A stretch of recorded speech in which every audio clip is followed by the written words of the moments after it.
What's going on, everybody? My name's Chris. Welcome to Bourbinsane.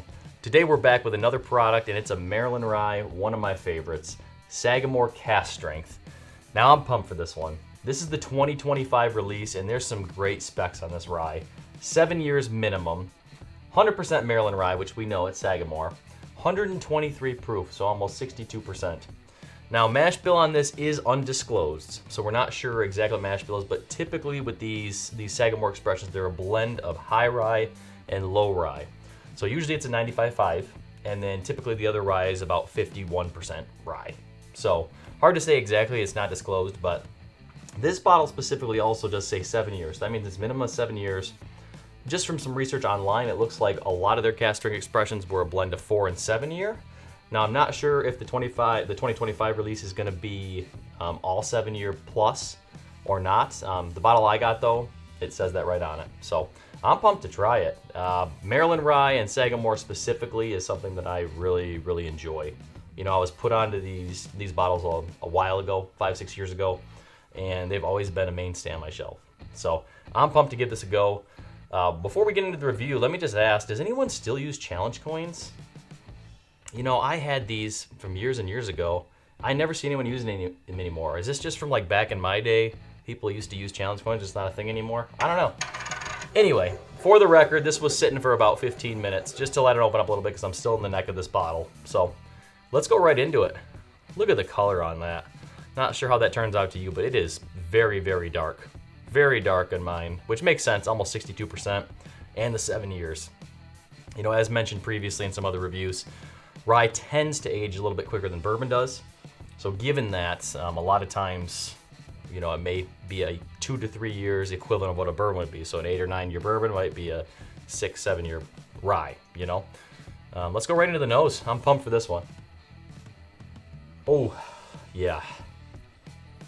That's cask strength. That is cask strength, all right. So this is very chocolatey to me. You know, that, again, a lot of time the Sagamore expressions give me that chocolatey note. You know, it's not so much like a milk chocolate, but kind of like a baking chocolate. Think about that. Like a cocoa chocolate, but it's definitely there. Smells very, I mean, you can definitely tell the rye is there, but you can also tell there's probably low rye in this as well. Because it's got a lot of bourbon notes, you know. A lot of clove, a lot of baking spice. Definitely fruity too, though. With some other younger ryes, a lot of times you'll get those bright citrusy fruits. That's not really this.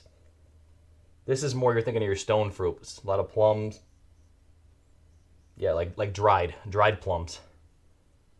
Raisins. Boy, that smells good, though. I mean, on the nose, it's like a chocolate-covered raisin. Let's hope that's on the palate, too. Cheers.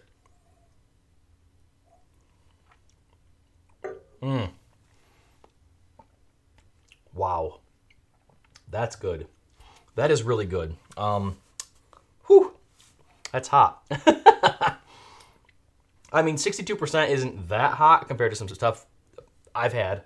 I was reminded the other day on someone watching one of my videos, like, hey, 50% is not low proof. So I was like, oh yeah, it's not, you're right. But when you've been in whiskey and bourbon as long as I have, 50% isn't really that high compared. 60 sometimes isn't, but this 62, and given the rye in this, it's definitely drinking hotter than that. Let's give it another sip.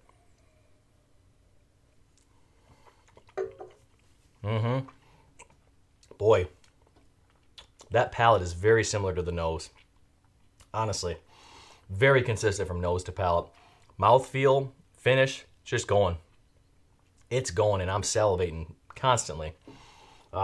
It drinks more like a bourbon, honestly. I mean, you can definitely tell that it's the rye influence. You know what I mean? It's got that in there, but it's got a lot of bourbon notes. It really does.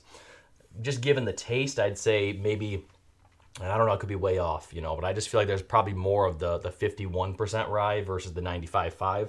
I'm getting more of those notes, you know, more of the dark fruity notes, more of that chocolate. It's nice. Let's give it one more sip.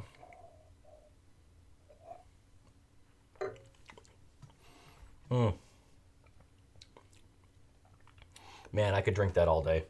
I could drink that all day. That is really good.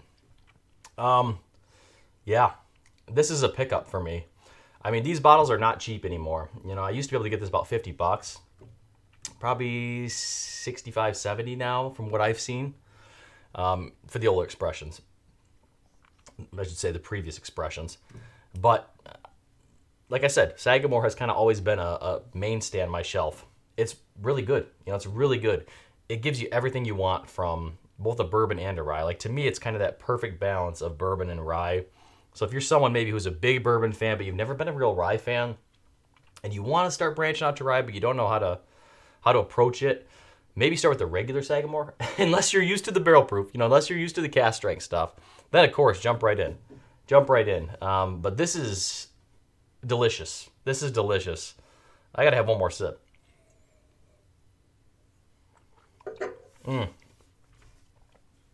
Man. It is. It's chocolate covered raisin to me. It really is. I'm not getting bright citrus either. Like I said, it's dark citrus and chocolate, baking chocolate, and it's wonderful. It's wonderful. All right, if you have not had this bottle or never had anything Sagamore, I would definitely recommend you get this. And to me, the cask strength has always been my favorite of their expressions. So let me know if you've had these before. If so, what's your favorite of the line?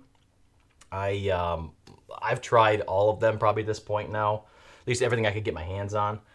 And there's good and bad with everything, but there's not much bad with this bottle, honestly. There's really not. So if you have not had this, please do seek it out. Please try to get it because it's going to be worth your time. Well, thank you all for watching the review today. I appreciate each and every one of you watching. If you haven't yet, head over to my website, bourbinsane.com. I'm going to be putting out a review of this if I haven't already. And it's, you know, if you prefer written reviews versus video reviews, I want to do both on both platforms if possible. So give that a follow, check it out, sign up for the newsletter over there. And also, if you haven't already, please check out my Patreon page. That's relaunched now that I'm putting out content consistently, and I'm loving doing it, honestly. I got my burning passion back, and I'm loving it. Great balls of fire. Thank you all so much for watching, following. I appreciate each and every one of you. I really do. Give me a follow, like and subscribe. Stay insane, everyone.